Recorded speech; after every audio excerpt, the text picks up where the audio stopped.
एक समय की बात है, एक गांव में 4 भाई रहते थे। उन चारों में बहुत एकता थी। जब भी वह कहीं घूमने जाते थे, चारों भाई साथ ही जाते थे। चारों भाई बहुत होशियार थे। उनकी उम्र 14 से 21 वर्ष के बीच थी। ऐसे ही एक बार वह चारों अपनी मौसी के घर दूसरे गांव जा रहे थे। रास्ता कच्चा था। रास्ते में उन्हें ऊंट के पैरों के निशान दिखाई दिए। एक भाई अन्य भाइयों से बोला, लगता है इधर से कोई ऊंट गुजरा है। थोड़ा आगे चलने पर एक व्यक्ति कुछ खोजता हुआ उनकी तरफ आता दिखाई दिया। जब व्यक्ति उनके पास आया तो उसने चारों भाइयों से पूछा, मेरा ऊंट कहीं खो गया है। क्या तुम में से किसी को आसपास कहीं ऊंट दिखलाई दिया है?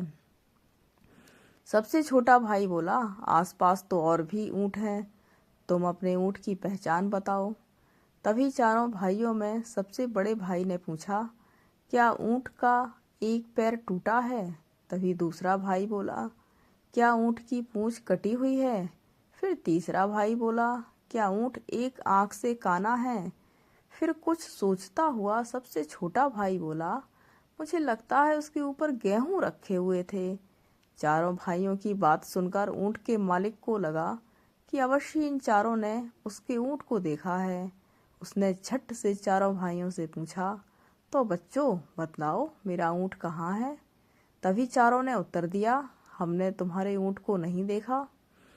उन चारों भाइयों की बात सुनकर ऊंट का मालिक बोला, अगर तुमने ऊंट नहीं देखा है तो तुम्हें कैसे मालूम कि ऊंट लंगड़ा और काना है, पूंछ कटी हुई है, उसके ऊपर अनाज रखा हुआ है?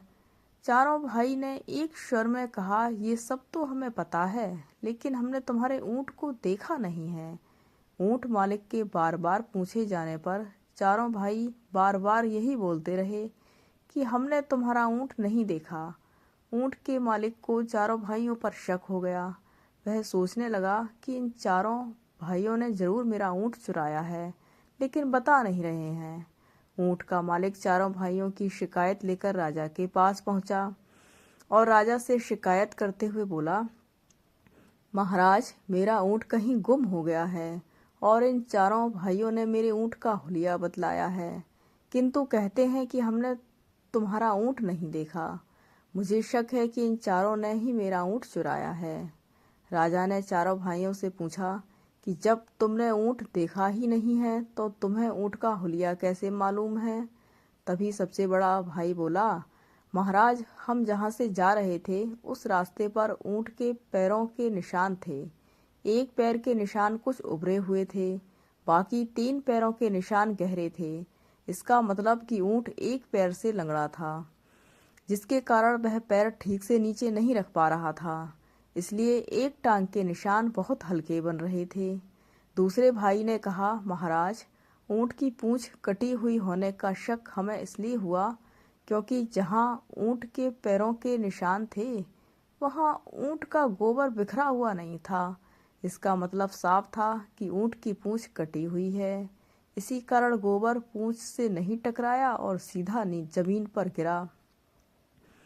फिर राजा ने तीसरे भाई से पूछा तो उसने कहा, महाराज, ऊंट जहाँ से जा रहा था वहाँ एक तरफ की घास तो ऊंट ने खाई थी, जिसके कारण वहाँ घास नहीं थी, और जिस तरफ ऊंट की आंख खराब थी वहाँ उसे दिखाई नहीं दे रहा होगा, इसलिए उस तरफ ऊंट ने घास नहीं खाई थी और वहाँ की घास पूरी थी।